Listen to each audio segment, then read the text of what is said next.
Turns out that a psychologist professor, Chris Ferguson, agrees with me. Everything that I've been saying on this channel is echoed by an academic. How do I do this? How do I know things without communing with the science? I don't know, maybe it's called common sense. Maybe it just, like you look at it and it doesn't take a genius to figure it out. But, leftists only listens to institutions and the science, so maybe, this will sway some heads, because my channel probably doesn't. So, apparently, you guys know that in Pathfinder, one of the writers received an anonymous mail claiming that the person is triggered by the racismus in the game. And the writer said, oh my god, gosh darn it, you know what? We're going to change the world. I'm going to erase racism from the game. And I pointed out, it's like, dude, stop sniffing your own farts, okay? You are making a tabletop game. You're not changing the world by removing racism. No one cares. It's just like in your circle of friends, everyone is going to go, oh, so progressive, oh. But either than that, you're not actually changing anything, okay? Like, there are people living in a trailer in abject poverty who don't give a flying fuck the fact that you removed racism from Pathfinder. And their life isn't being improved. And America isn't less racist because some writer at Pathfinder decided to answer to an anonymous email. That's what I said. And let's see what the psychology professor Chris Ferguson says. He doesn't see any evidence that it will actually help anyone. Oh my god, woke ideology, BTFO'd. Evidence.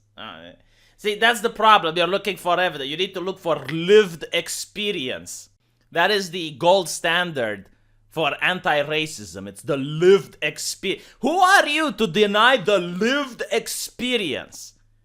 Which is 100% subjective, of course, and the person can bullshit you, but it's the lived experience. Sense. So, in the wake of the Paizo Inc. publisher, Eric Mona, announcing that the RPG will completely remove slavery from its popular tabletop, Pathfinder, and they also call other people to do the same. And Christopher Ferguson said that despite such censorious efforts to be done under the auspices of protecting players, okay, this is the thing that really pisses me off the most. It's the hubris of it all. Like some twat that I don't know considers himself to be my mummy and daddy and protect me from harm.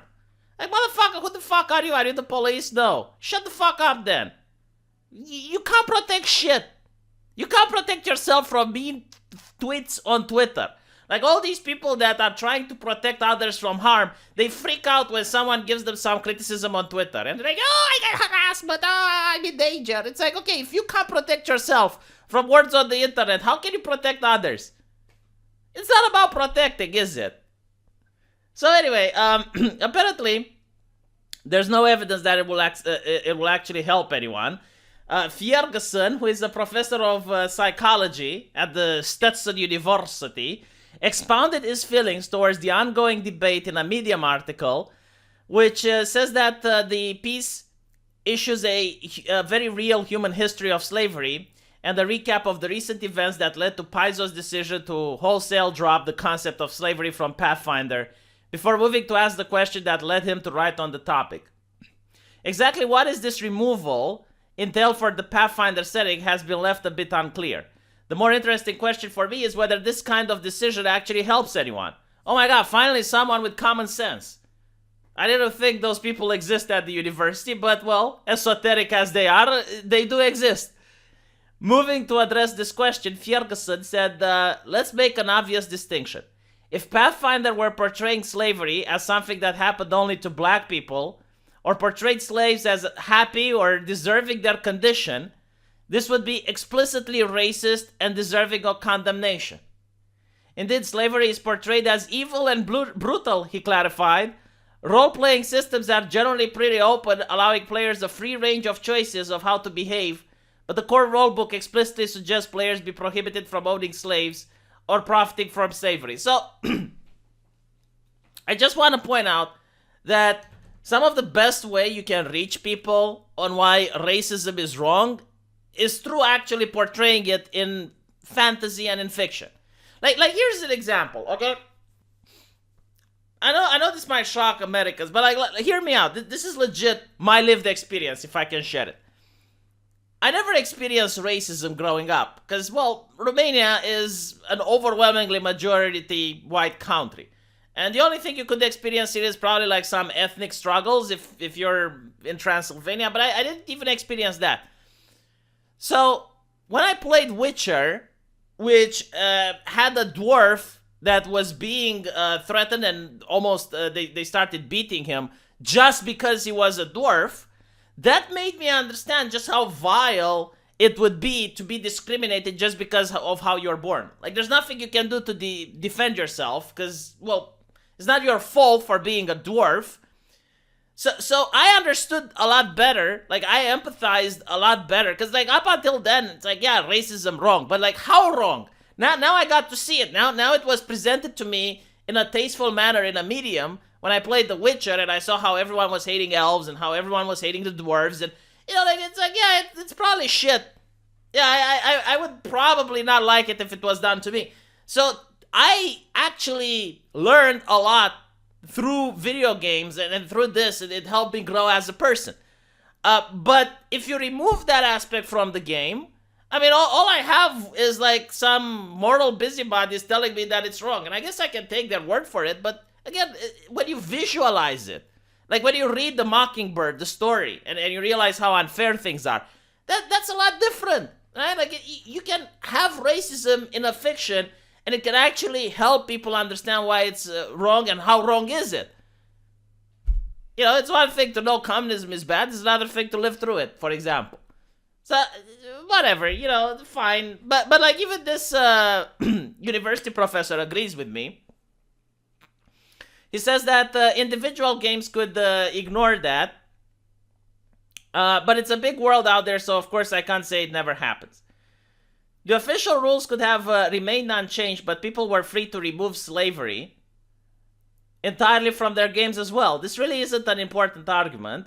Undoubtedly, many folks making this argument would change their tune if the winds turned against them. So in other words, what this academic is saying, when you're playing tabletop games, you can choose whatever rules you can have. So even if the core rules change, like for example, if I want racism in my Pathfinder game, there will be racism in my Pathfinder game. And there is absolutely nothing that anyone can do about it. I mean, if the people who are playing with me want to play like that, well, I actually remember when Arch Warhammer had his campaign where he played Vampire the Masquerade during World War II.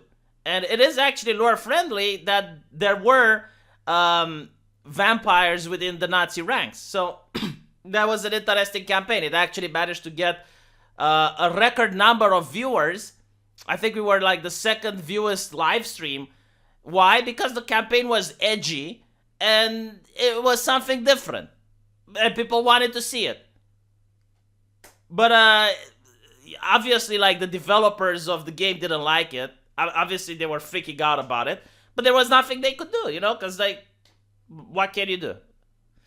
What people do in their own bedroom is something that you can't have a say in it.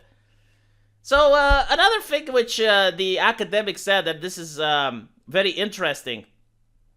He pointed out that there are two interesting questions. Firstly, do people advocating for the change represent a consensus view? I think this is what everyone gets angry about, is that when you say, oh, well, we're removing racism because, or we're removing slavery because people are complaining about. Isn't it really a consensus view? Like, are the overwhelming majority of people complaining about? Like, how many people are complaining? 1%, 5%, 60%? Like, it matters, right?